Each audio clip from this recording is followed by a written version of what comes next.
This one time at band camp, we seduced Stifler's mom and we were taught a valuable lesson. Never leave a pie unattended in a room with a teenage boy.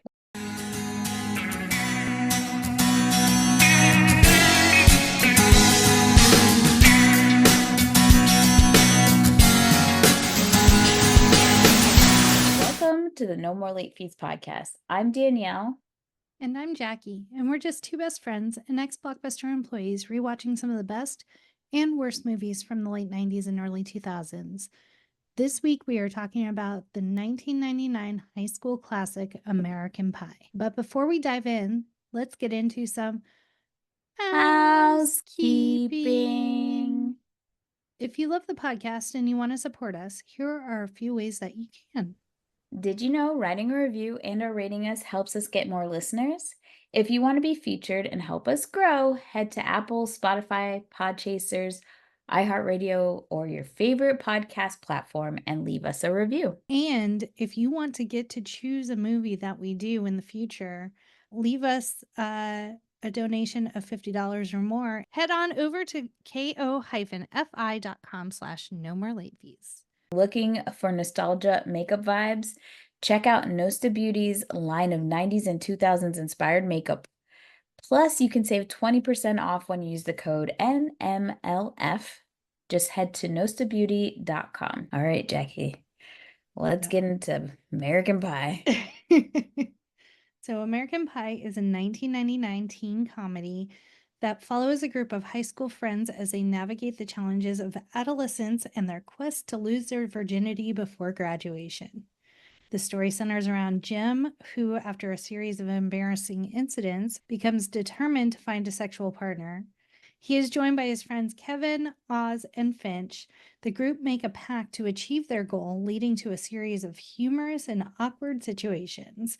It stars Jason Biggs, Chris Klein, Allison Hannigan, Natasha Lyonne, Thomas Ian Nicholas, Tara Reid, Mina Savari, Eddie K. Thomas, Sean William Scott, Eugene Levy, Shannon Elizabeth, and of course, the queen herself, Jennifer Coolidge.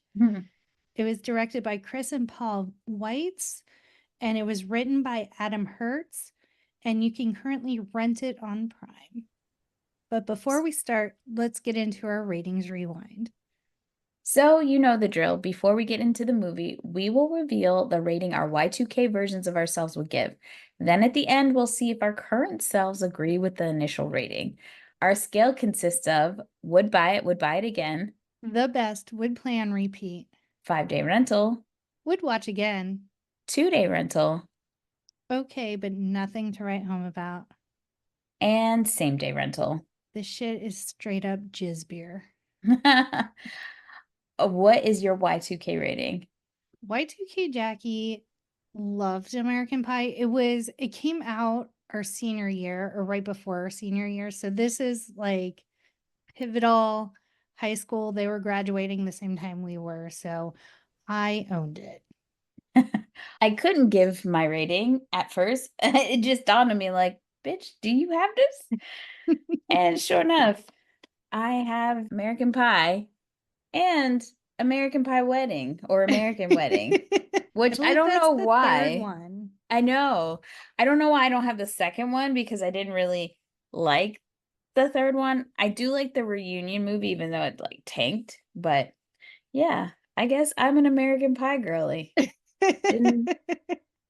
have to try and find it because in our senior video yearbook, I edited, so we had like our top five movies of when we were in high school, and American Pie was one of them, and I recut the trailer for it. And I feel like it's a masterpiece. Even like 20 some odd years later in my mind, I'm like, this is my best work. Well, I hope you find it. We can share it on the pod on social for sure. Oh boy. So yeah, we both would buy it. Okay, that's interesting. Let's get into the box office. So this movie had a budget of $11 million and it made $235.5 million. This was a massive hit. And I know we talk about this, like the films in 99, it was very competitive. There's so many good movies that came out that year. I think the only one in our time frame that's comparable is 2004. Like, Yep. I think those are the two best years of movies that came out in our time frame.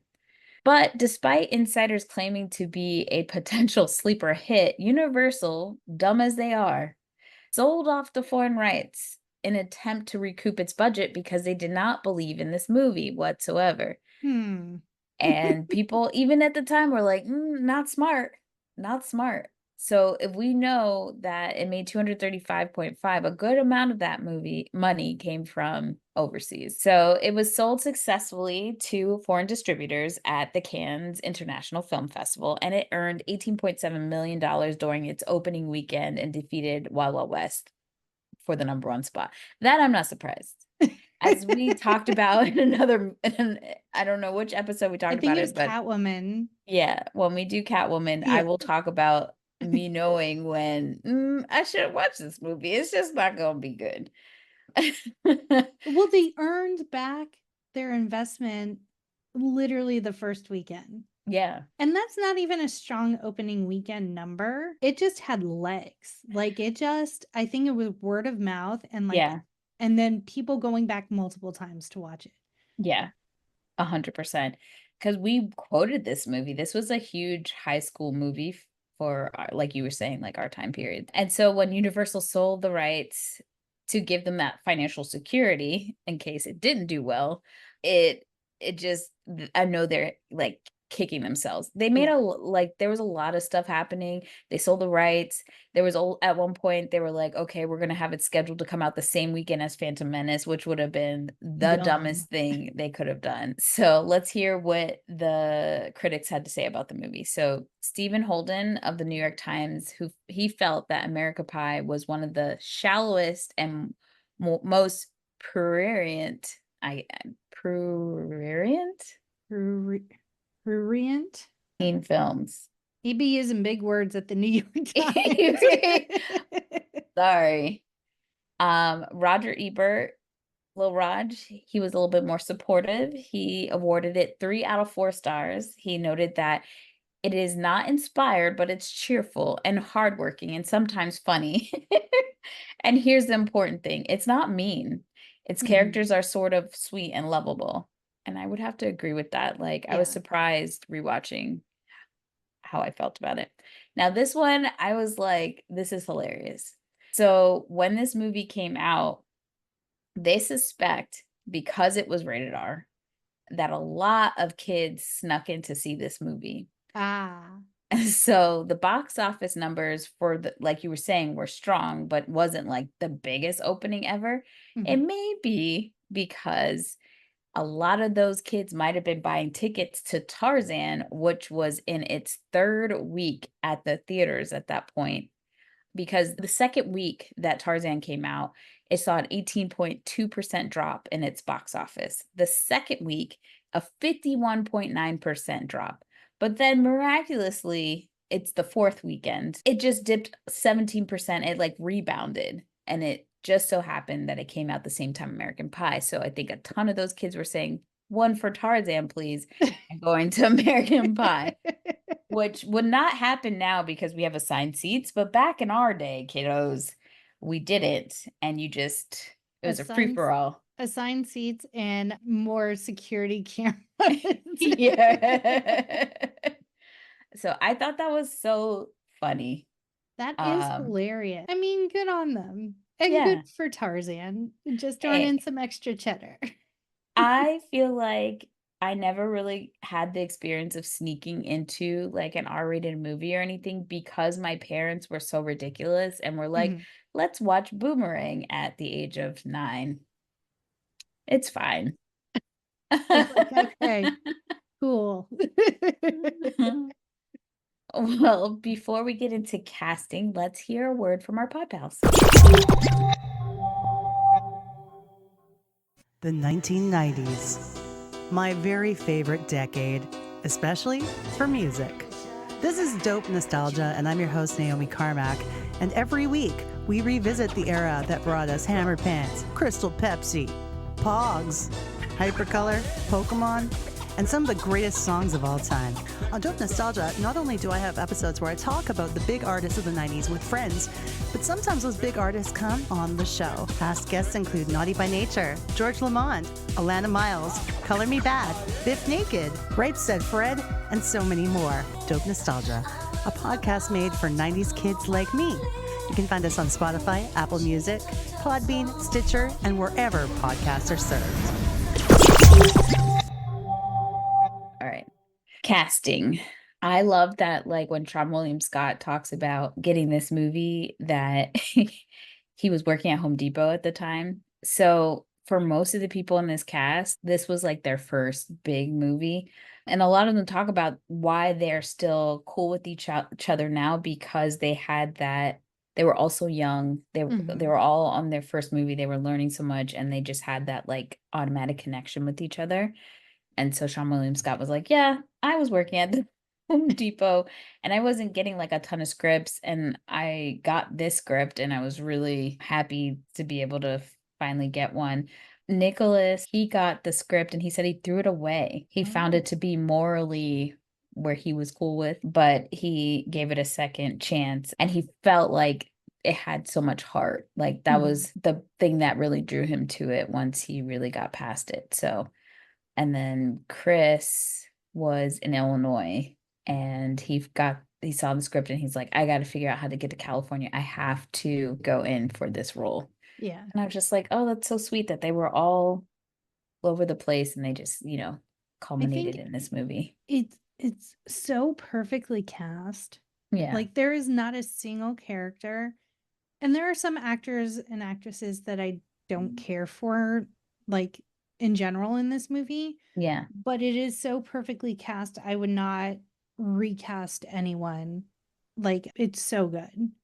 I think the difference with this movie, so if there's like 3 different categories of teen movies at this point, because we had so many, you have like the indie, just rough around the edges, not Angsty. like you angsty. They're not necessary, like for maybe you and I, not necessarily like us per se, but we could relate to them because of just the oddities and it's funny. Or you have like the Hollywood teenagers, like And She's All That and 10 Things I Hate About You, the pretty people. But American Pie, like I felt like I saw every single one of those people at school. Yeah. Like the girls were pretty, but not like Hollywood over the top. They felt like real teenagers, every one of them. Stifler definitely felt like somebody you knew, A bunch of people that we knew in high school. Right. So I found that endearing, that it just felt relatable.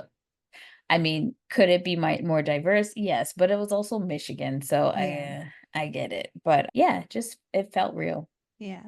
Allison Hannigan went to her callback audition and she really had to pee. So she ran to the bathroom and her name was being called right as she got out. So she went in without having to like calm down from the like, I gotta pee rush and now my name's being called. So she read the part really quirky and with an over amount of energy. And she actually credits that to getting the part, which I kind of love. She also stayed in character the whole, even after scenes.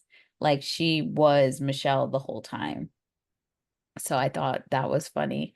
And Eugene Levy, like most people don't realize that most of his lines in the movie are just improvised. He really did not like the script. He felt that the character read weird or creepy for the dad, and he wanted to be more grounded and show that like he really cared for his son and was trying to help him through this, which I love, because some of the other characters, especially we see in like 80s and early 90s movies where the parents are just kind of like not paying attention, like completely aloof.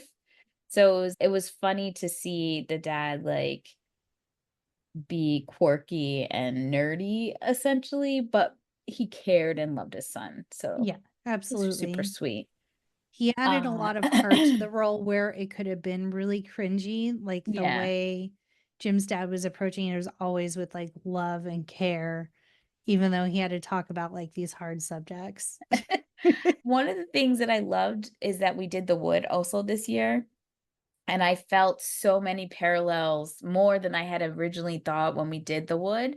After rewatching, I was like, oh my God, frame for frame, some of these are like very similar.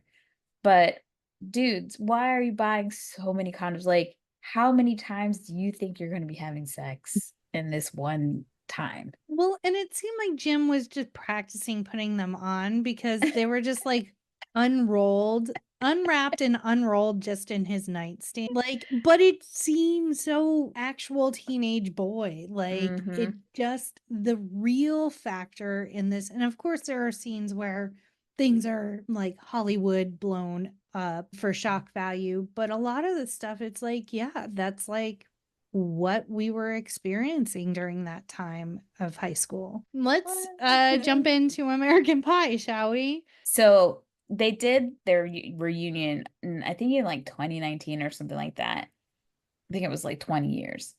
And they were asking, did anybody ever hook up on the cast? And I think it was Tara Reid. She was like, no, no one hooked up with each other. She was saying that like on the set, a lot of them, because it was their first movie, they were kind of just like so focused on the movie and they became like brothers and sisters with each other.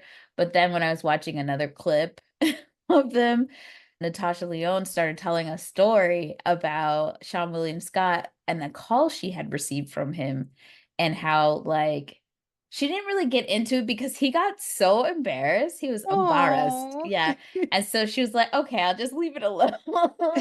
And so then the guy who plays Finch was like, whoa, I didn't know this call was happening. And so they finally were just saying like who they kind of had crushes on. And so Jason said that he had a crush on Chris at first. He was just joking, I think. yeah. I don't know, maybe he did. But then he said he had a crush on Michelle. And Michelle was like, really? Didn't see that one coming. And then Natasha said she had like a little crush on the guy who plays Finch. And then she's like, if I could go back in time, I would definitely mess with him and Sean William Scott. Like missed opportunities because both Allison and Tara were like, why didn't you hit that? Like, why did you deny him? Like, what was that about? So I thought that was cute. So it starts with all bow chicka wow wow.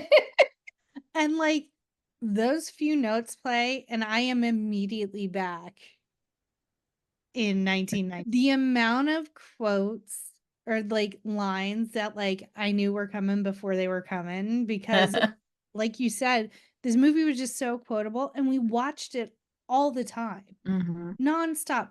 Plus, you get a Blink 182 cameo. Like, sign me up. I think it definitely was like playing in the background a lot at your house. Mhm. Sure. And And apparently, the wrong Blink 182 drummer was credited for this movie. yeah, I think Travis they just switched at this point, and so they didn't put Travis Barker's name in the credits. I thought that was funny. But also, like, everybody tried to look at the, like, cable channels that were what do you call them? Like, the cable channels you didn't have Yeah. to try to see if you could see something, you Yeah, know? it was just scrambled, and sometimes you'd see like a titty or a dick. But Never a dick. They never show dicks on the Skinamax stuff. once in a while, you could get a dick. Maybe. I Not guess Cinemax, but if it was like the real actual like porn. porn, yeah, the like Yeah. pay-per-view porn, Yeah. you could squeeze out a dick sometimes. Yeah, no, you're right. But that's the weird thing. And in this scene, you see like the audio comes in crystal clear. Right. It's just the video that's scrambled.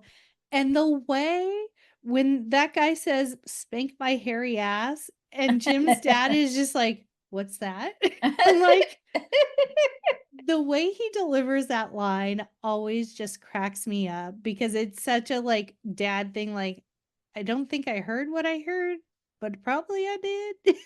I just feel like why doesn't Jim have a lock on his door? Yeah. And like his mom, I kind of feel like there's an age where as a mother, as parents, you should know that your child is going to be doing, Some exploring their things. Yeah. bodies. That maybe you should have some boundaries about privacy to just make sure you're not going to be in secondhand embarrassment seeing your child jerk off into a sock. Also, when did men start doing this? Is this a handbook they all know to do it in a sock? Like, I don't know. We should ask some men. I so I have to like I had to keep reminding myself like these parents are boomers. Yeah. And so obviously they didn't have the birds and the bees talks, or it was just very surface, right? Like, don't go petting in the park. That's it. Marry her before you have sex, that Right. type of stuff. And so I think for the mom especially, she couldn't even fathom that Jim would be doing this. It's her sweet little boy.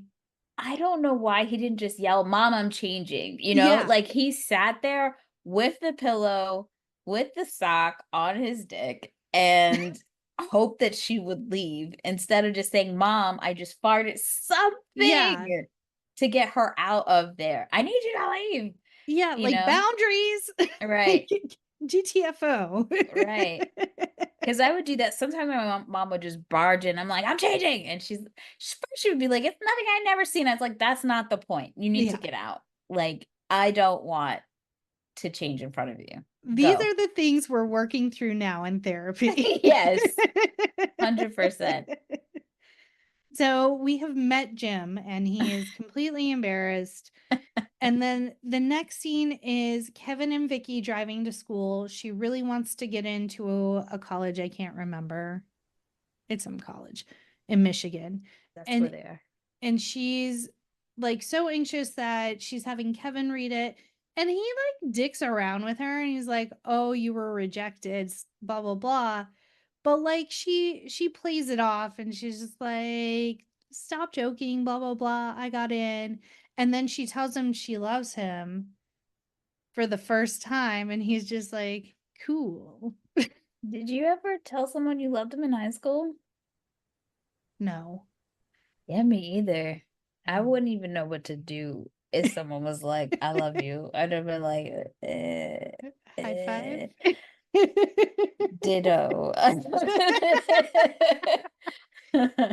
Yeah. Yeah.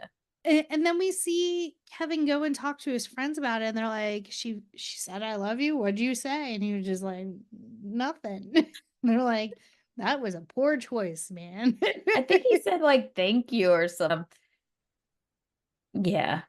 They are that couple, like, in high school where people have been together since like sixth grade, and you're Yeah. like, okay, y'all ain't gonna make it past college, but it's cute. It's Yeah. a cute thing. And they do genuinely care about each other. Yeah.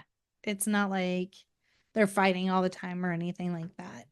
For the Yeah. most part, these relationships that are formed, both with the boys and like the like boyfriend girlfriend relationships, are Mhm. very relatable. They're Yeah. very true to life, the type of relationships that you have.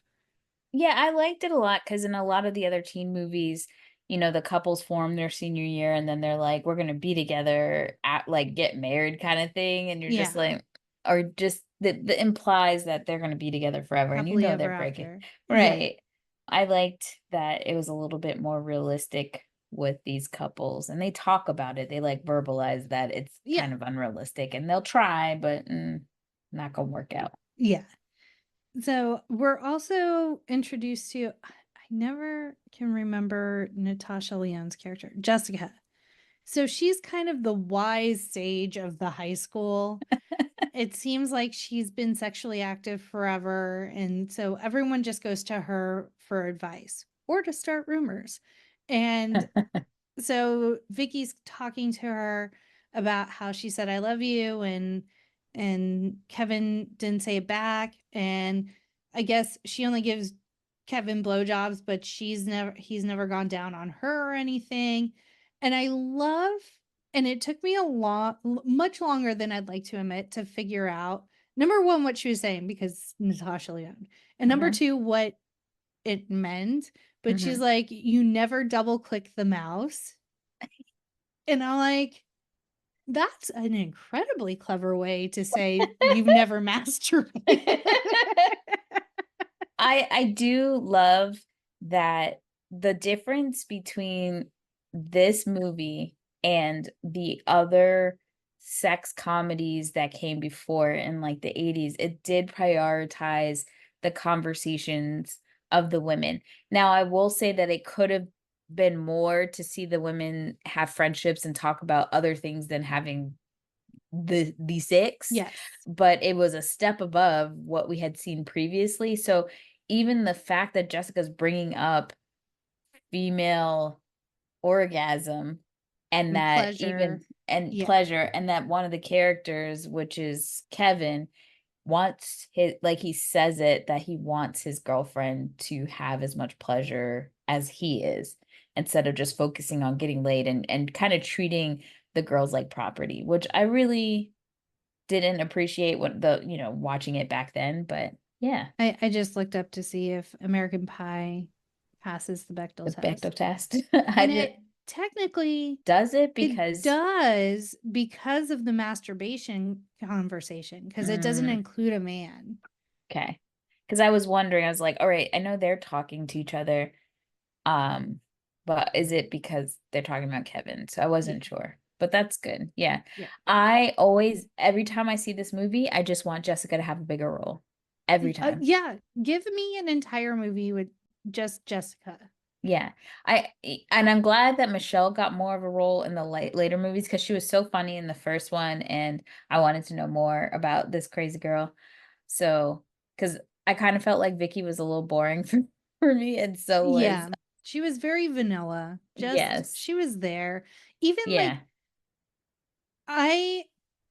Heather is my favorite after Jessica, because there's no comparing Jessica. But after Jessica, Heather is my favorite female character. Mhm. Like she's willing to stand up for herself, and like not willing to settle for a guy that's just going to like play her, or Yeah.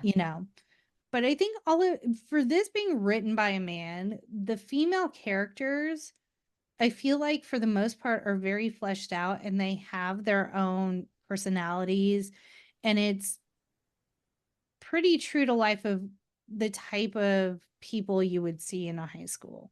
And I do like that this big friend group is loyal to each other. You always see these movies where they have like love triangles and stuff, or they're trying to steal each other's girl or whatever. And it just like everyone has their own thing, and they're supportive of each other and not trying to like screw each other over, which is nice. Yeah. Like if you think about it, maybe Stifler is supposed to be that role, but there is no like bully villain role in this, which we always see in a teen movie. So that's really nice. I think the only one is like whatever is going on with Stifler and Finch. Yeah. But in a weird way, they're still friends. So yeah. And Stifler, he's just that mouthy guy that is just showboats and tries to be funny and stuff.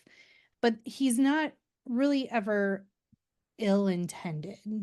yeah, I think it was Allison Hannigan. One of the girls said that the thing about Stifler's character is that he could be doing some of the most disgusting things, but because of his personality, or from the Sean William Scott angle of it, there's just like a warmth to it, or just like a cute kid vibe to it.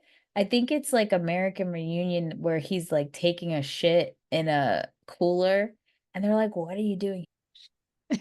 And like he just mouths that I'm taking a shit. But it's just so like something a little kid would do, so you kind of can't get mad at it. So it's very much like he's an asshole, but he's our asshole. right. Yeah, 100%. There are moments though where I'm like, dude. Yeah. No, don't do that. Yeah. So they're at like their local pizzeria where they go to hang out. Right, which feels very much like the Wood. Yes. Because that's what they do.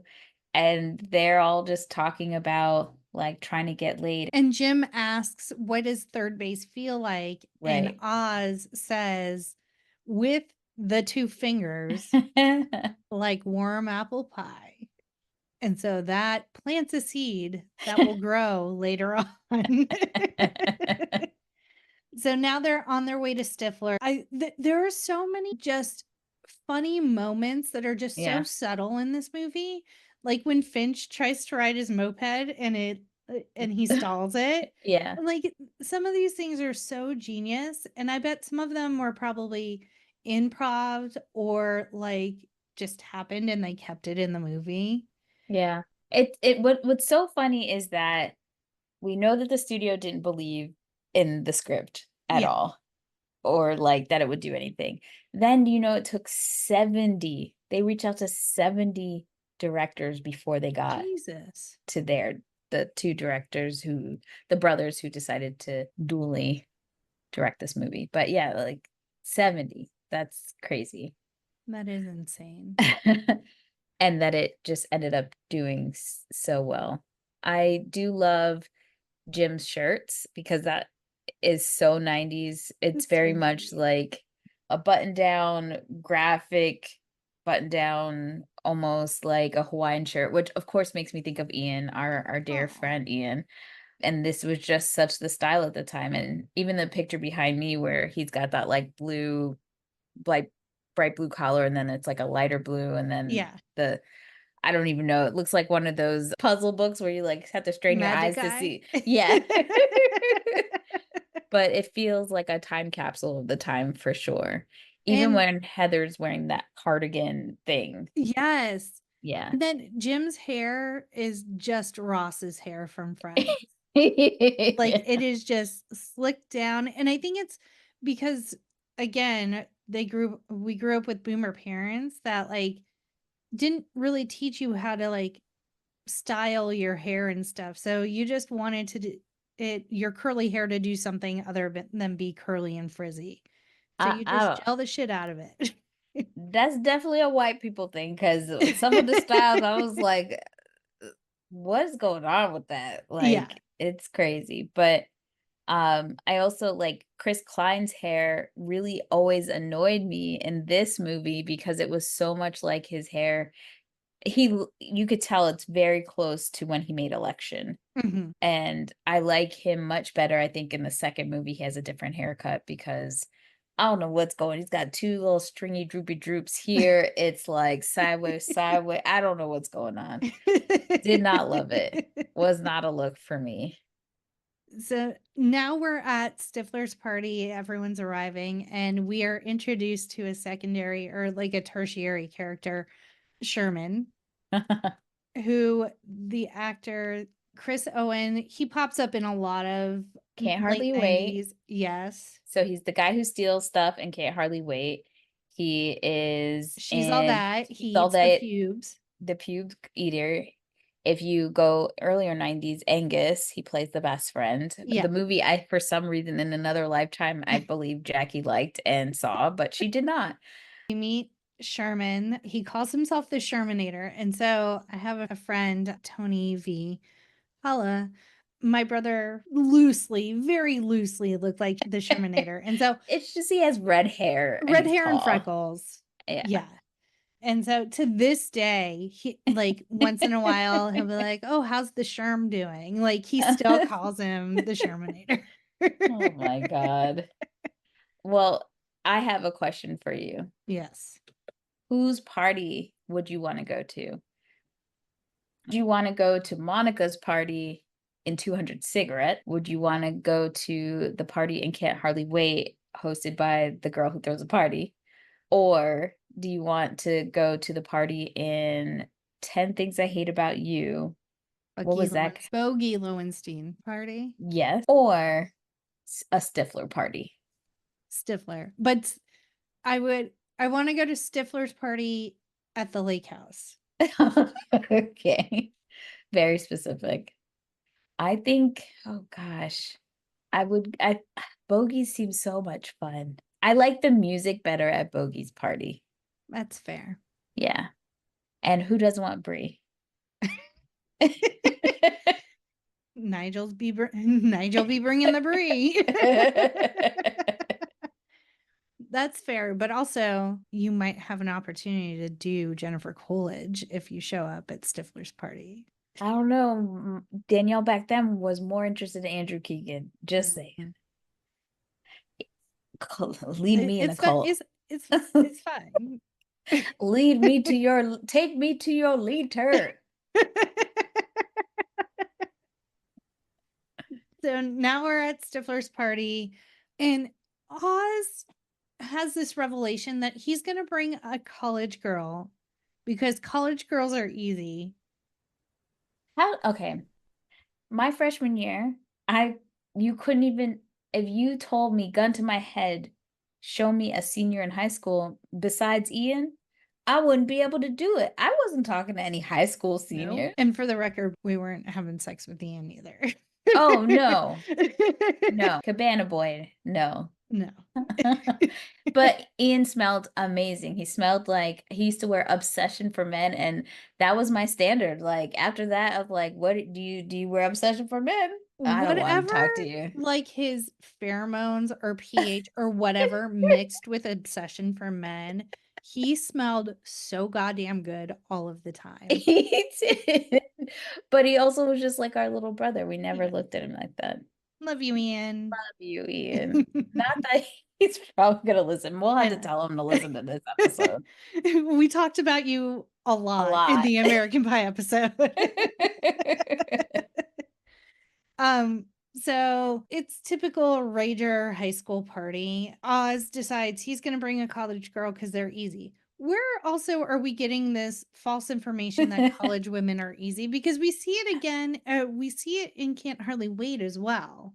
Because I think that the thought process is in high school, you're not going to have sex. There's always that thought, like, once you go to college, everyone's partying, everyone's having sex. Women are having sex. They're not home with their parents. They're more free. So I think that's the thought process, is that the girls in high school are not having sex. So the girls in college are 100% having sex. That's the thought process. Boys are dumb. Yes. And Oz is even dumber because he's sitting in the car with a college girl getting ready to go into Stifler's party. And he literally just looks at her, this lady, this adult lady, and says, "Suck me, beautiful."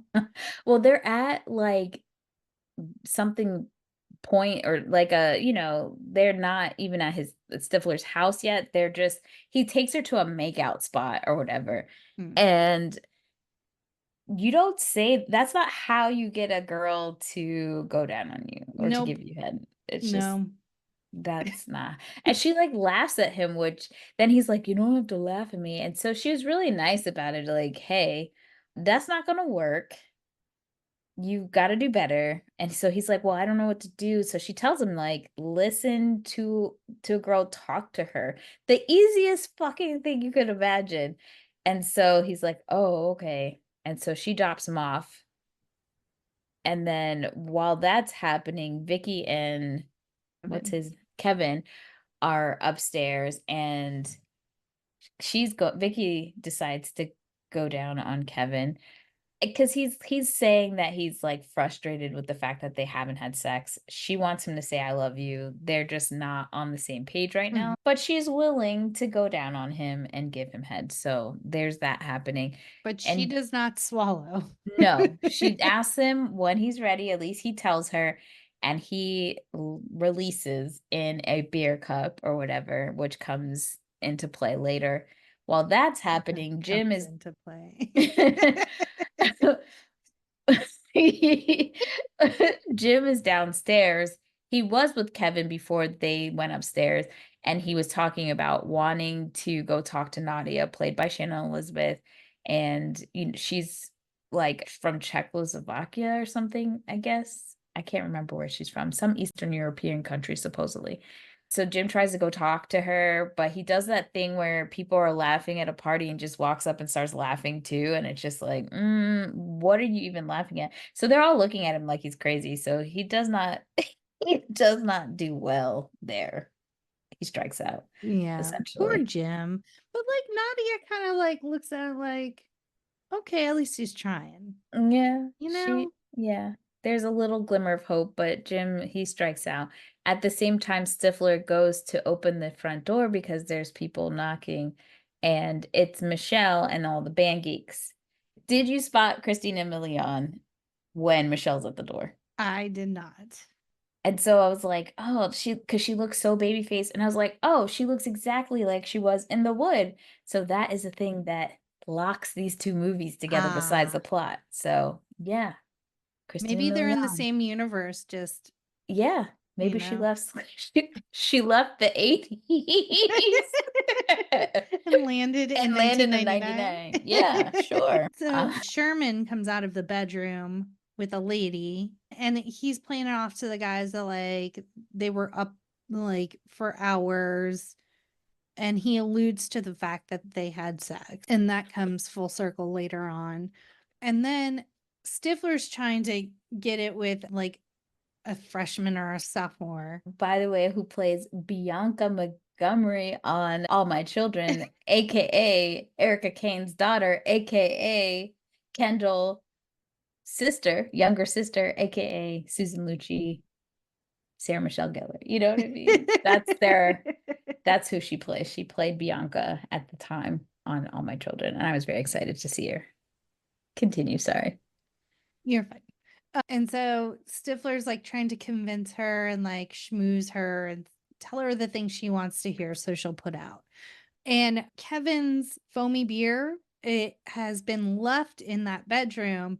And so at first, Stifler hands it to the girl and then he takes it back from her. Eventually, it's like this whole scene of like, is someone going to drink this fucking jizz beer? And then finally, Stifler takes a big swig and is immediately grossed out. And then I love how Kevin asks him, how's the pale ale?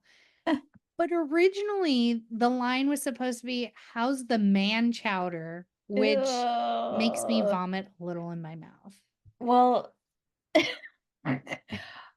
Stifler obviously knew it was jizz, but Sean William Scott, what they did is they put egg whites in the beer and it made him want to throw up legitimately. That's not any better. Well, I mean, it's a tad better, but still not ideal. Gross. Yeah, no. It is no bueno. I really felt bad. I don't like eggs, so it makes it like 1,000 more times worse. gross for me. So now it's the next day. The guys are talking about their evening, and Kevin's like, let's make a pact because apparently we have to make pacts in high school. We're gonna get laid at prom because Yes. Stifler is having another party at his lake house. So that's where we're gonna get laid. Also, I have to shout out the fact that John Cho is in this movie. He was 26 years old, so he was the oldest teenager cast member or whatever. He still looks damn good. If I could get a shot with John Cho, I would absolutely take it. Lord Jesus, I would take it. Love him up and down. So I always think that's really funny. And him and this other guy joke about Stifler's mom and call her a MILF. Now, the movie wasn't the first time that term was used per se. I think someone else coined it, but it definitely is what made it popular and put it into the zeitgeist because we had never heard MILF before. So thanks, American Pie. I'd like to fuck.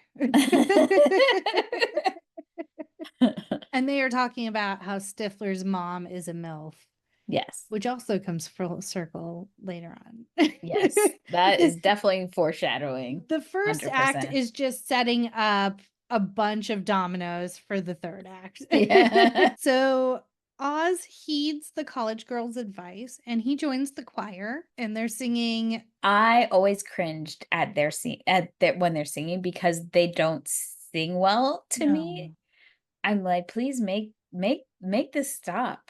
Please just end my suffering every time I cringe. But did you spot, so John Cho is also in this group, but did you notice Eric Lively, aka Blake Lively's brother, is in here? Yeah, he's the guy who wants the solo. Oh. Yeah.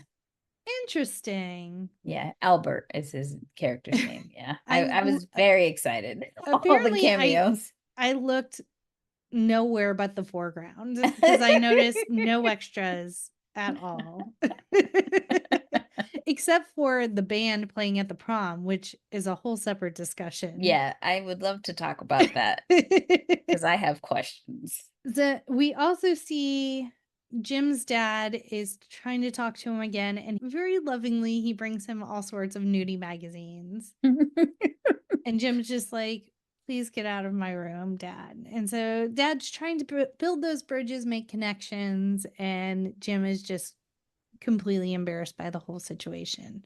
At the same time, we find out Finch cannot shit at school. He has to go home, 16-minute round trip. I think there must have been an incident because Stifler calls him shitbrick. So I feel like something happened that traumatized him. But you know what? I definitely felt that. Like, if I can help it at work or public spaces, I really don't want, like, I find taking a dump to be a very personal thing. And I will poop anywhere, any place, anytime. yeah. I do not have a shy colon at all. No, because I need the environment. I need the environment to be. You need your poopery. I need good smells. I need a good solid seat that I can sit, because I do what Finch does, which is lay the paper down. And there's nothing that infuriates me more than when I lay the paper down, everything's good. Well, that would kill me. But no, when I finally sit down and the seat is kind of broken, so I slide, or the paper, because of the wind of my ass going down to the seat, flies away, and then my bare ass is on the damn seat. Oh, Jesus. I can't. It's very traumatizing for me. I can't do it. No, I raw dog a public toilet seat. I don't care. I mean, I'll look to make sure it's not wet or dirty or anything, but no duty parasites fear here. Okay, way off the path. Coming back. So his nickname isn't Shitbrick. It's What is it? Shitbreak. Because he takes a break. I've never heard that. You know what? Also, when I saw the captions, it said shitbrick. Really? But I was watching it on off website. But I'm sure you're right. I always thought it was shitbrick, but that makes way more sense because he always leaves to go take a dump. Yeah. So here's the state of everything. So Stifler's not in this like pact, which they made it very clear that it's not a bet because this is more than money. Pact has Finch. We don't know what he's doing. The whole time you see all the guys doing their things to try to set this up, Finch is literally pulling out his own fake little mini putt-putt thing at school with his golf club. At the party, Kevin pissed off Vicky because she heard him telling Jim that he's sick of blowjobs. So she's pissed at him. So he's spending a good amount of the 3 weeks they have till prom, begging Vicky to take him back. Mm-hmm. And Vicky, this is when Vicky has those conversations with Jessica about like, should she have sex with him? And then she should learn how to pleasure herself first and all that other stuff. Mm-hmm. So he is like trying to figure it out. So he calls his older brother, who is played by Casey Affleck, which I never realized Casey Affleck was in this movie, which makes a whole lot of sense why Ben Affleck showed up to the premiere of this movie and had like a really weird interaction with Tara Reid. I definitely tell you to go look that up because Ben Affleck is always on the fence for me because he does shit that I'm like, you're a skeevy. But then he does other things. I'm like, he's a good guy. I don't know where he lands for me. I know he's not probably 100% a good guy. Yeah. But yeah. I mean, if you have Jennifer Garner divorce you. Well, yeah. I don't know. Jennifer Garner, as much as I love her, she's a little bit of a cheater herself. So the karma that she's got, I can't stick up for her because she stays sliding into new relationship. This is the longest one that I didn't see her like overlap with Ben and the new guy she's with now. But yeah, Casey Affleck, did you notice that he was in this movie before? Yeah, like as soon as I saw him, I'm like, oh yeah, he's in this movie. Like it jogged my memory that he was there. I don't ever recall seeing him, but he's trash. Him for sure, I know he's trash. Yeah, 100%. But he is talking to Kevin, and Kevin's like, look, I want to pleasure my girlfriend. I want to know what to do because I don't know. So his brother tells him about this book that's been made, passed down from generations and generations to one high school senior. Who's And so worthy. who's worthy, apparently. Because Casey Affleck asks him, like, do you just want to get laid? He's like, no, I really love her. She essentially, like, she's always going down on me, and I want to, like, reciprocate. And so he's like, Right. okay, you are worthy of knowing this. And what leads him to that is that he goes to Jessica and he's like, do you think she'll take me back? And she's like, look, you got to work on your game. You got to work on giving her, Yeah. orgasm, essentially. And so that's when he realizes, because he's like, oh, no, for sure. No. She's like, no. I love that scene so much. She's like, no, you've never done it. It's never happened. So he finds the book and he starts to like learn from it. Jim is like, oh, I'm shit out of luck. But then Nadia decides to talk to him one day after school and ask for his help. So he's getting ready for Nadia. And then we have Oz, like you said, who has signed up for the choir. And I love when the guys come in to watch his choir practice and they're like making fun of him, like, why the hell are you here? Yeah. And he's like, well, these girls don't know me. And I have a chance, which was quite smart of him if you think about it. And he was genuinely heeding the advice that he was given. Like, Yeah. do things they're interested in, listen to them, talk to Right. them, have conversations, all of that. And like by the end, their relationship was the most like Solid, yeah. Yeah. I mean, there's Jim and Michelle, but that doesn't come into play till later. Yeah. And I mean, in the next movie, like, yeah, Michelle kind of takes advantage. uses and abuses Jim, her personal playground.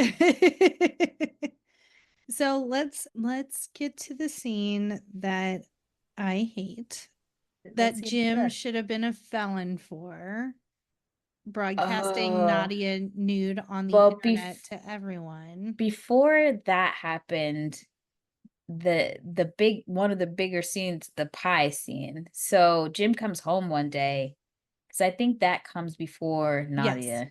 Yes. Jim comes home and his mom has baked a pie and she's left a note, and Jim decides this is it. He puts his finger.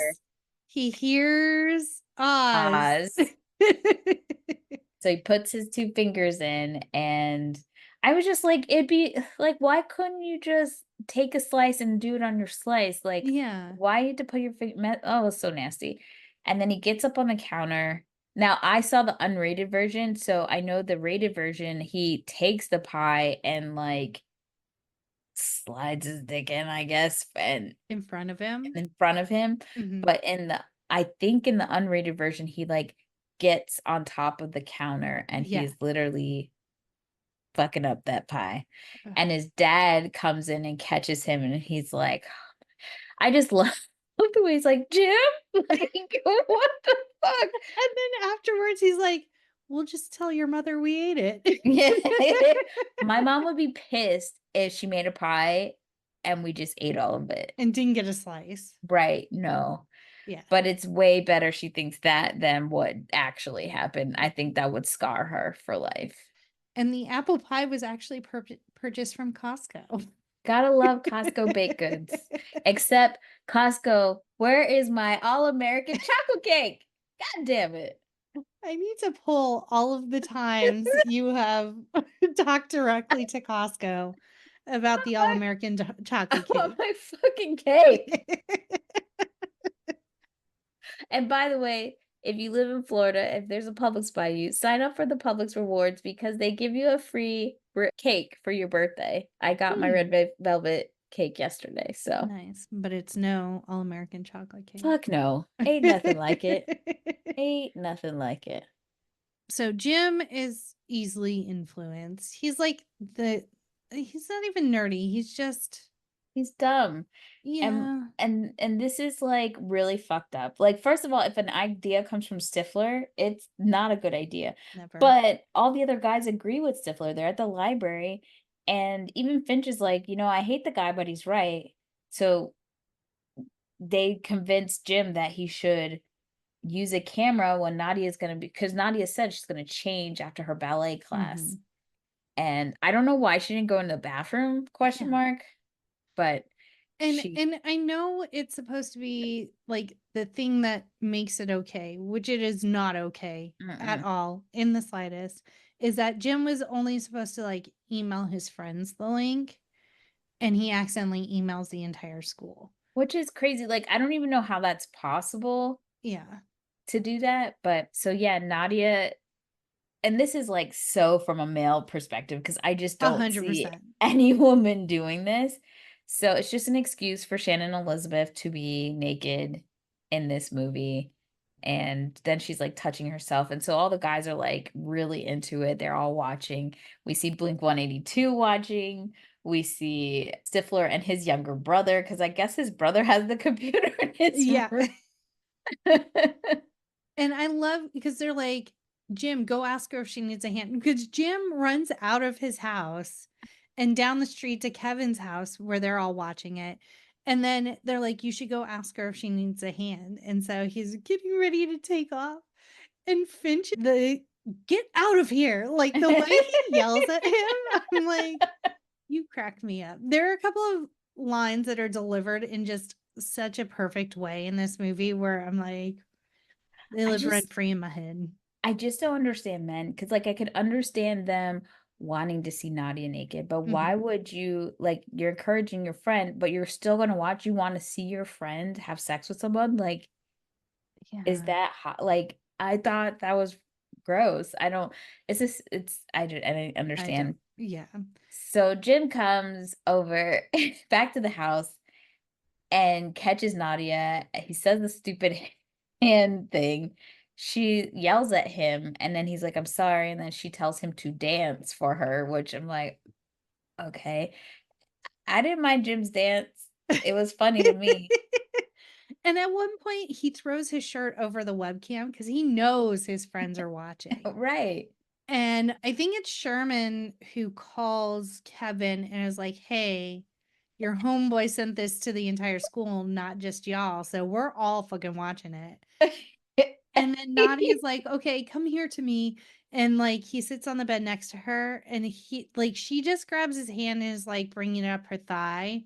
And he got the premature evacuation. The stormtroopers have left the building. And so I don't know why she gets mad at that though, because it's like, yeah, it at happens. this age, that's something that happens. Like, he'll be back up in business in no time. Like, Which there's he no, tells her, yeah. I got reserves. But then unfortunately, she guides his hand into her underwear and it happens again. And I love how everyone's just like, not again. Oh, Jim. Yeah, But poor Jim. apparently, to get an R rating, when Nadia is masturbating to his magazines, they had to cut right as she starts putting her hand down her panties just to keep it clean, I guess. No. I don't, yeah, interesting, but stupid at the Yeah. same time. So, also during this time frame, I guess it happens a little before this scene. Does it? Yeah. Kevin gives Vicky the tongue tornado. And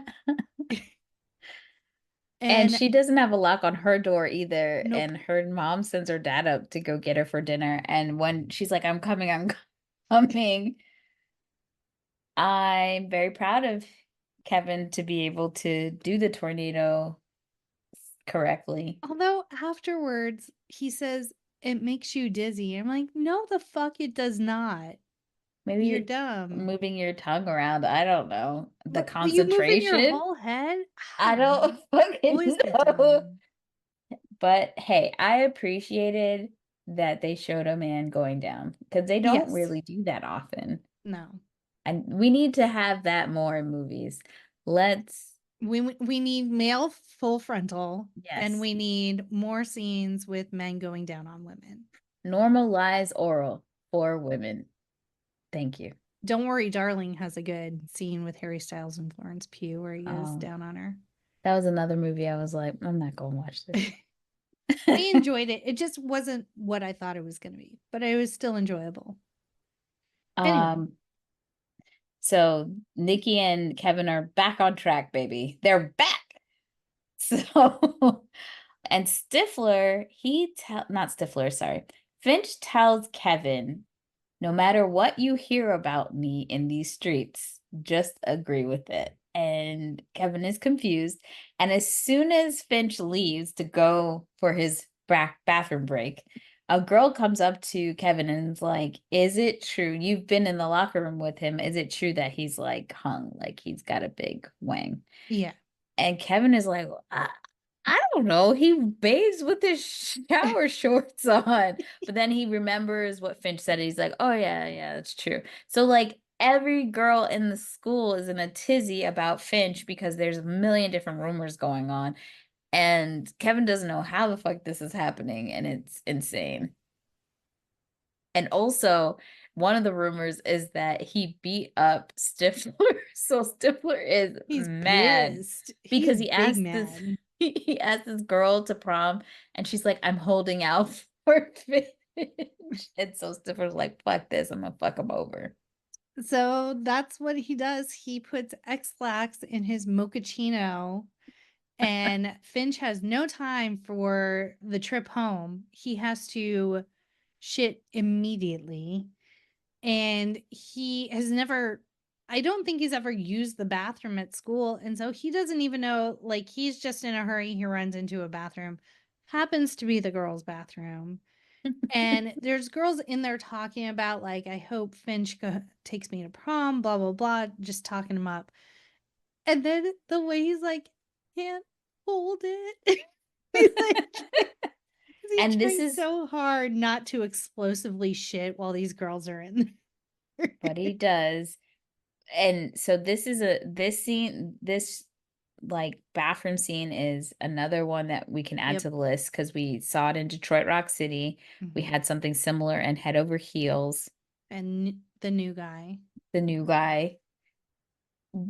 Uh, I was gonna say Final Destination, but I think he's just using the bathroom. I don't think Yeah. it's like crazy gross. But yeah, it seems to be like if we had a list of tropes that happen in these movies, like American Pie is just checking them off. Yeah.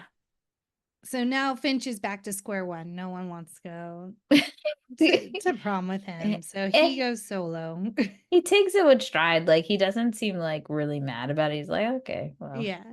I And tried. then we also find out Nadia's, I was going to say foster family. Her sponsored Yeah. family. Her sponsor family sent her back to the Czech Republic.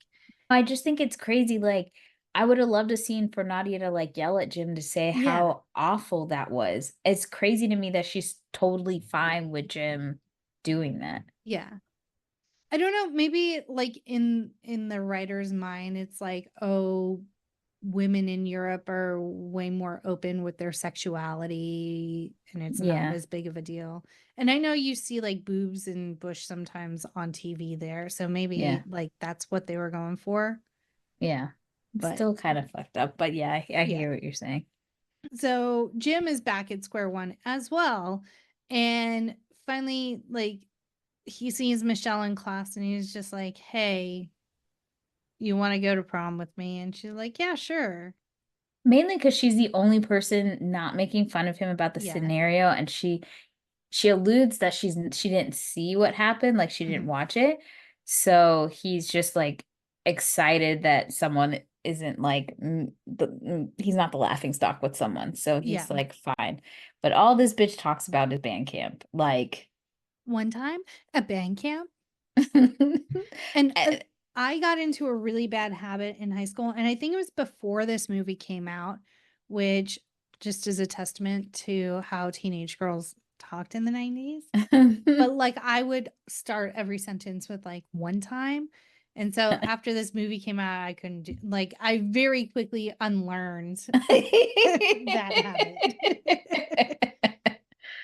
Oh, so now Jim has a date, but Oz is having issues with Heather because Heather went to his lacrosse game and bravely asked him to go to prom. Mm-hmm.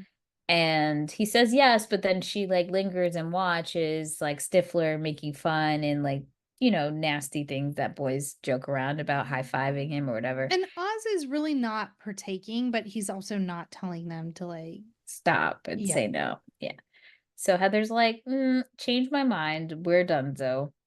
But then in choir practice, Heather's song that she's singing is not very strong. And so the teacher's like, I want to layer this with another voice. Let's make this a duet. Another shitty voice. And yes, let's have two shitty voices and see if it gets any better.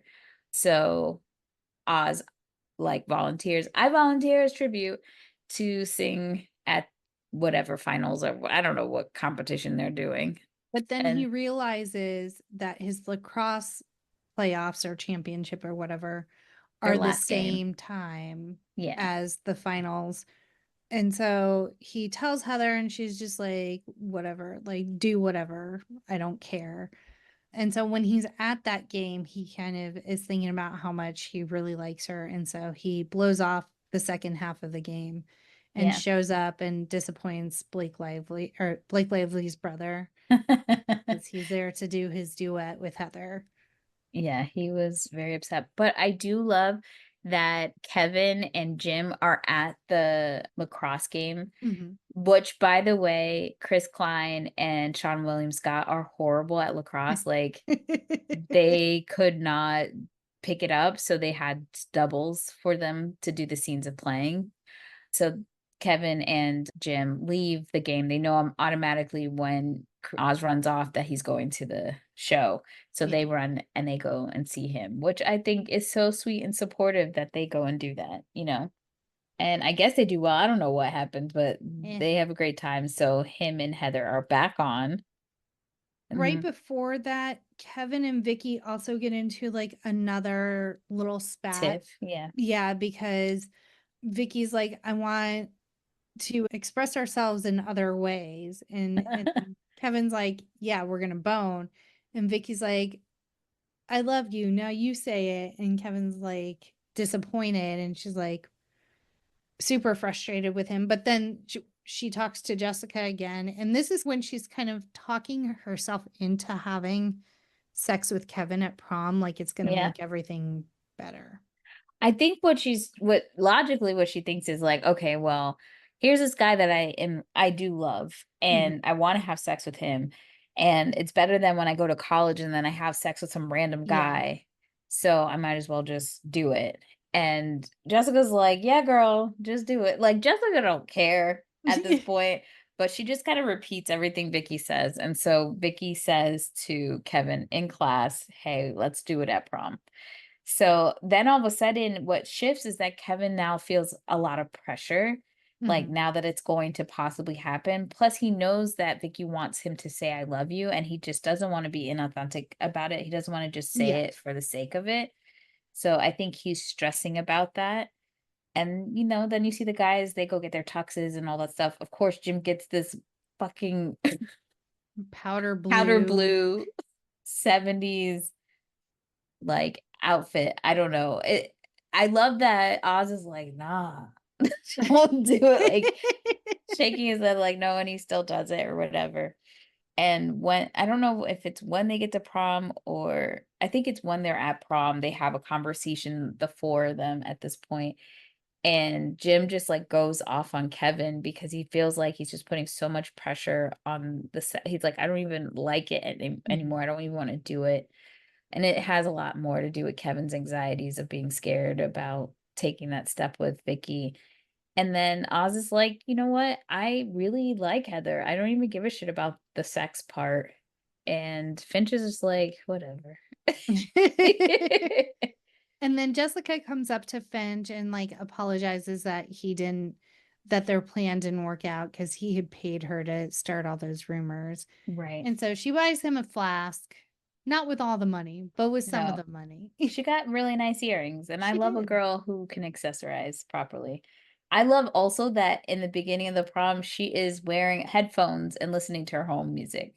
Yeah. because the band that they have playing is trash.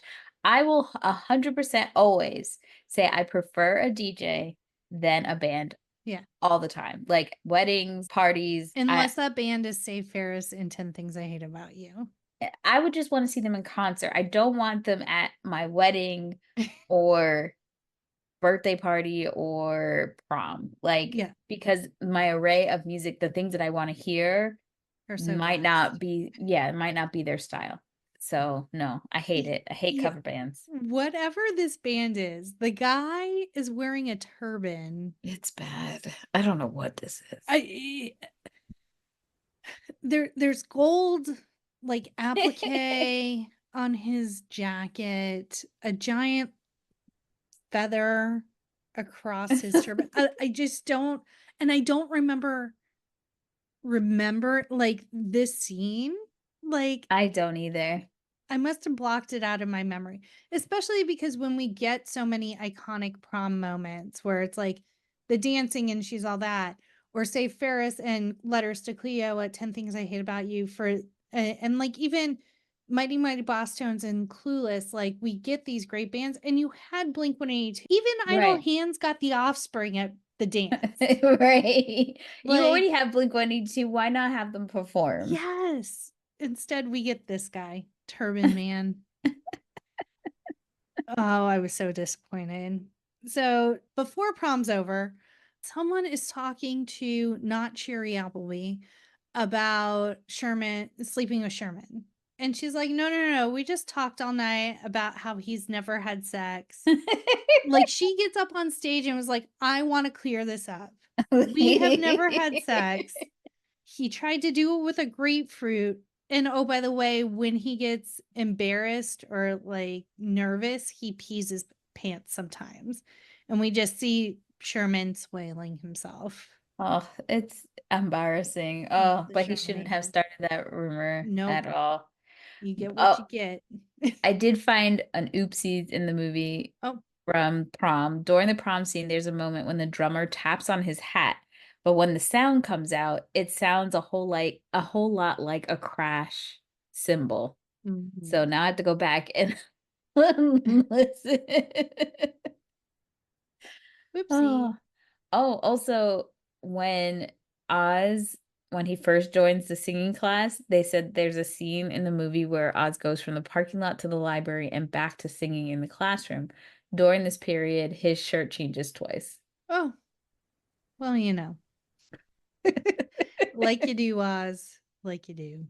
So now we're at Stifler's party, and Vicky and Kevin are going to have sex because Vicky Right. decided to tell him in the middle of class that she wanted to have sex after prom. And so they find an empty bedroom. He has put stuff in the drawer, it seems. He's got some candles and shit. And then Stifler's little brother bounces out of the closet, starts jumping on the bed, and starts calling them fuckers. And they're like just laughing at him, like, because he's like, you guys are gonna fuck. I think there's there's like 8 or 9 American Pie movies. Mm-hmm. And I think there's one with Stifler's brother, but it's played by a different actor, which kind of sucks. Yeah. So now they have the most vanilla, awkward sex. Like, there's no romance. It's very transactional. Like, what position do you want to be in? Go slow. And then it just looks uncomfortable the whole time, which is a lot of people's experiences first time. Their experience, Vicky and Kevin's, is so like the first time experience. Yeah. With a guy who it's his first time. Like awkward. Yeah. And you could see on Vicky's face that she does not like it, which parallels very much to The Wood when they first have sex. Him and Alicia, is that? Yeah, I think it's her name. So go ahead, sorry. But then you also see, on the other hand, you see Oz and Heather, and they're just kind of out on the dock. Yeah. In God's country. And Oz says the day after, like, they didn't have sex, but it's very like loving and sensual and just getting to know each other intimately. Oz has better game than Kevin. 100%. It's very sweet. I Yeah. love them as a couple. Yeah. And then Jim, welcome to the Thunderdome, because Michelle takes him. She's like, look, let me just tell you, what are we gonna bone? They're on the couch. She's telling all her camp stories. She's like, it's weird you don't have stories. He's like, well, let me tell you about this time that Kevin jizzed in a cup and Stifler drink it. And so she's like, then she's telling more stories about band camp. And then she's like, and then I took a flute and put it in my pussy. And Jim spits out his beer. He's like, what? She was like, yeah, a lot of freaky Nick shit happens at band camp. And then from there, she's like, are we gonna bone or what? So she's like, this is the only like she reveals that she knew about the whole Nadia thing. And she tells, correct me if I'm wrong, but like the band people at our school, they were the freakiest ones. Same. Right? I was friends with a lot of people in band, and let me tell you, their little camps, their little off-site stuff are sleepovers. Real crazy shit was going down. Don't fuck around with those. Don't sleep on the band people. And even when I was in college, the band was like a whole nother thing. It's like a cult. I don't know. Well, I mean, it was FAMU. Like, yeah, but there was a lot of shit going on with the band. I was like, yo, y'all are another breed over here. This is, you got to go live a life after this. Y'all need to. I do like that, when she comes clean about the whole situation, that she's like, let's do this. And then she becomes like full on dominatrix with him. Now, here's a funny story. Jason Biggs had requested a body double for his sex scene, I think. And the body double comes on set and has an 8-inch scar across his stomach that wasn't there before. And they're like, what the fuck? And was immediately fired. Like, you've got to go, bro. Like, that's the whole point, is for you to. In my mind, it's like this guy that walks in shirtless with this giant scar, like with a cigarette and a can of beer, like, I'm ready for my scene. I cracked up so hard when I read that, because like, what the fuck? And the scene where, they are having sex and Michelle she like grabs him and throws him on the bed, and she's like, what's my name, bitch? Say my name. That was all improv by Allison Hannigan. I love it. Yeah. Hilarious. A girl who knows what she wants. Yeah. Say my name, say my name. Oh. Made you hiccup. And now we get to the pièce de résistance of the end act. Finch is very debonair in his Indiana Jones knockoff white tux jacket, black slacks. And he goes into the game room, which is like downstairs. And there's Stifler's mom just hanging out, staying out of the way. Right. And so they're just so young. I love Jennifer Coolidge so much. And he's just like, he gets more and more like, in his own mind, he is James Bond in this moment. And he's just like turning on the swank and the like air of sophistication.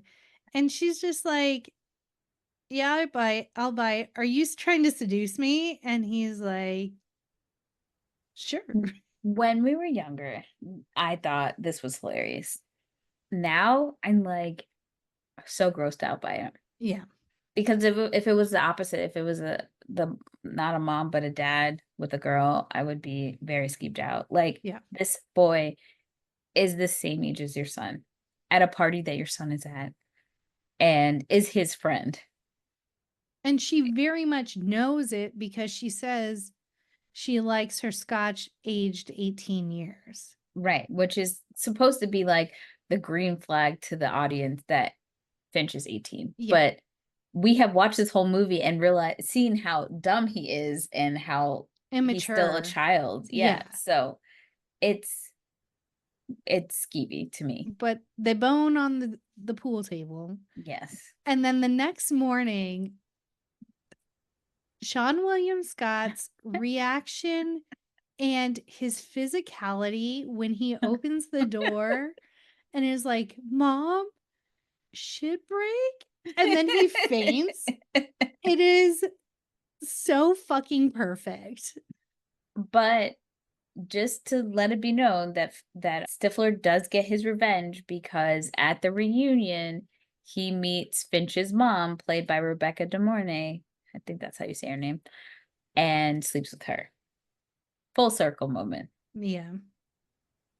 And then we see the guys back at the pizzeria the next day, and they talk about, oh, Kevin and Vicky kind of agree to just be friends, like the long distance thing isn't going to work out.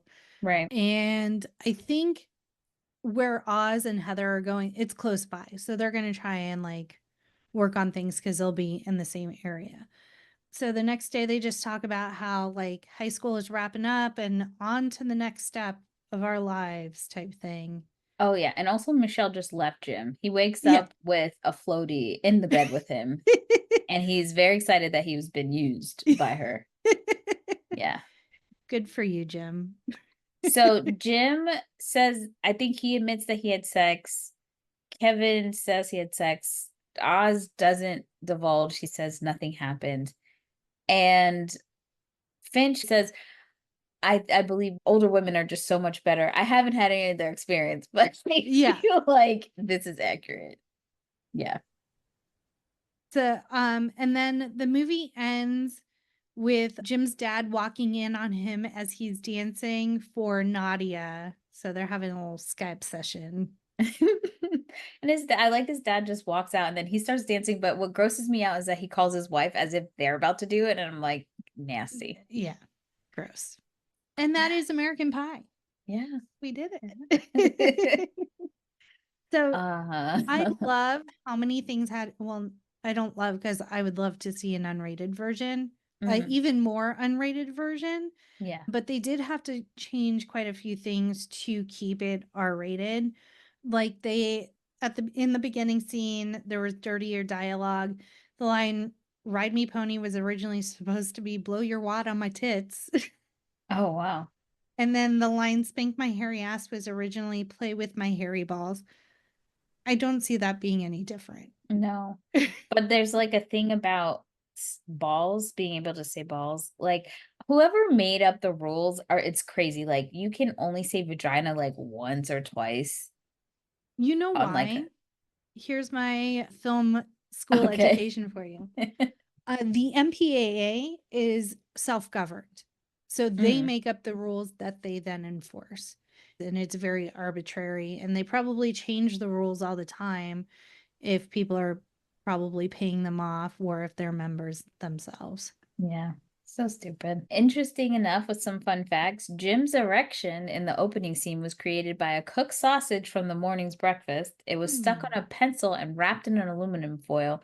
It was still warm when it was placed between Jason Biggs' legs. Biggs was given he was given the choice between medium and large, to which he chose the latter. He also ate the sausage right after filming the scene. I love that he believed that he had a large sausage. He didn't let food go to waste. So it's a Okay. win-win for everyone. Yeah. When Kevin is looking through the sex Bible, the shots of the pages had to be edited to include less raunchy illustrations. Oh, God. The scene where Kevin goes down on Vicky was, quote unquote, a little too long, so some of her moaning had to be cut. It's not a short experience if you're doing it right. I'm just saying. Yeah. I want to see the raunchy cut. I want to see all of the things that they had to cut out to make it an R-rated movie. Please and thank you. The original screenplay was written in just 6 weeks. And when submitting his script to the studios, screenwriter Adam Hertz titled it Untitled Teenage Sex Comedy that can be made for under 10 million, which studio readers will likely hate, but I think you will love. And then later changed to East Grand Rapids High, then Eats Great Falls High, then Great Falls, and then finally American Pie. I don't know why American Pie wasn't the first thought that came to Yeah. mind, but glad they got there eventually. On a more sullen note, the alleged inspiration for Stifler was arrested for murder. What? Brian Krebs was a high school classmate of Adam Hertz, who, according to the police, fatally stabbed someone in a bar fight in 2012. While Hertz didn't confirm the connection, the New Times Broward Palm Beach reported that two sources claimed Krebs was Hertz's inspiration for Stifler. Well, we could see Stifler being crazy Yeah. or being drunk. Yeah. And as we were talking about ratings, the film was originally rated NC-17 by the MPAA. It took three resubmissions to obtain an R rating. A few scenes had to be edited and trimmed to achieve the rating. And the main reason for the NC-17 decision was the infamous pie scene. In the original cut, Jim did 4 thrusts into the pastry, too many for an R. The filmmakers in the MPAA wound up settling on 2 thrusts. Again, God. they be making rules up. Well, before we get into the ratings, just a reminder that you should follow us if you haven't already on social. We are at No More Late Fees on Instagram, Facebook, TikTok, Twitter, YouTube, and Threads. And let's get into our ratings, Jackie. What's your current day rating of American Pie? I would buy it again. Like, I had no qualms about purchasing this movie as 42-year-old Jackie. It holds so much nostalgia, and I can recognize the things that are completely wrong with it and like not okay. But at the same time, it's a really good story and it's really well acted for the most part. I enjoy it. I was very surprised at how much it held up for me. And it made me even more upset about The Wood because I love that movie so much. And I just feel like, gosh, this would have been so on par or even better if it just didn't have the back and forth that we talked about, like going Mhm. from past to present, if it just focused on the past, because it was just so much fun. And I just feel like American Pie did a lot of the stuff we complained about it right. So yeah, and like you said, the only big thing that I just found really offensive was the videotaping of Nadia without her consent. I know that at that time it was like the internet was totally different, but still it's like taking naked photos of Yeah. someone without their permission. Well, it's not okay. But other than that, I laughed. I had a really good time. I'm shocked. I thought when we did this movie, I was gonna be tearing it apart. I Yeah. really, really did. But it had so much heart. It was really nice to see male friendships at the forefront. People that the boys were, very Rooting for each respectful. other. Yeah.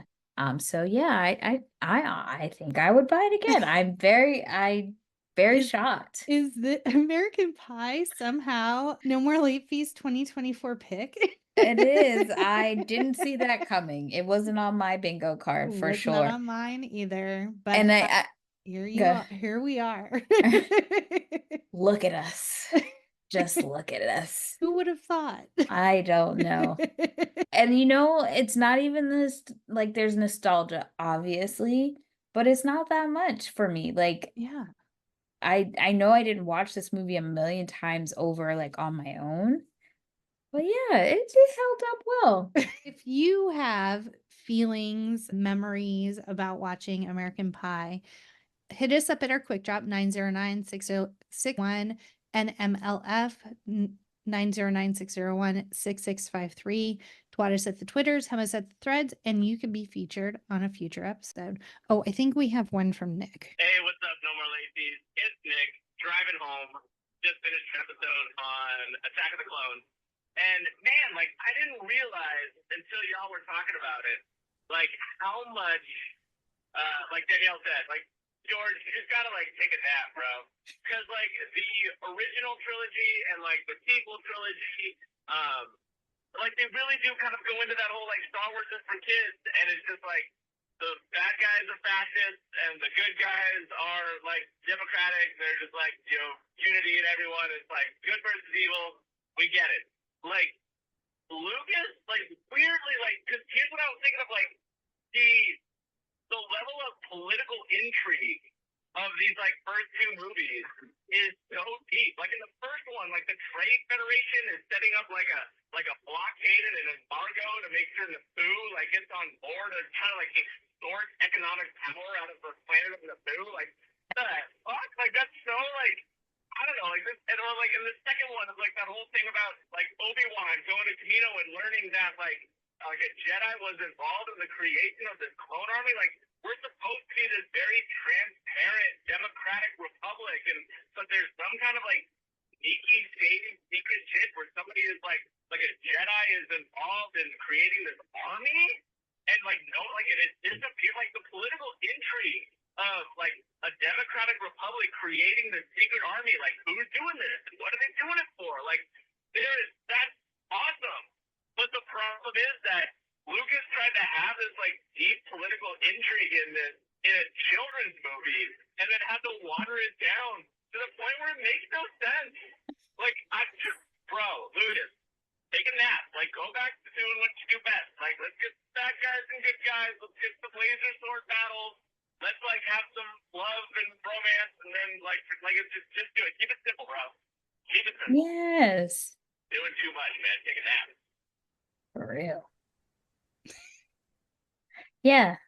Like I said, why did I get why the prequels maybe had to build all that stuff to explain the political state that we were in the original movies. I get that, Yeah. but like you can't do it all. You can't have all these layers and stuff in it, and you're also trying to make a kids movie. Like make You're it very not simple. Shrek. No. Evil, good, fights, making out, marriage, kids. Done. The end. Don't try to. It's above everyone's pay grade, my dude. Yeah. You know, and I like the Easter eggs and stuff for like maybe you're going to a kids movie essentially, but as an adult you get to see all those layers and you can pull back the layers of the onion. But like you have no plot. Yeah, you have had to water it down to a point where there's no plot left. There's just pieces, and no one's allowed to improv, and you're writing for love stories as shit. And so it's just like, why do these people like each other? It's weird. Again, Leia and Han only worked because it was those actors. Yes. That's it. It was not the writing. And also, like I said, it was because you have these little brief moments in the midst of like all this other shit happening. We do not have like this separate situation. And I feel like Carrie Fisher would probably talk back to Lucas and say, like, that's dumb. Like, why are we doing that? Leia would never do that.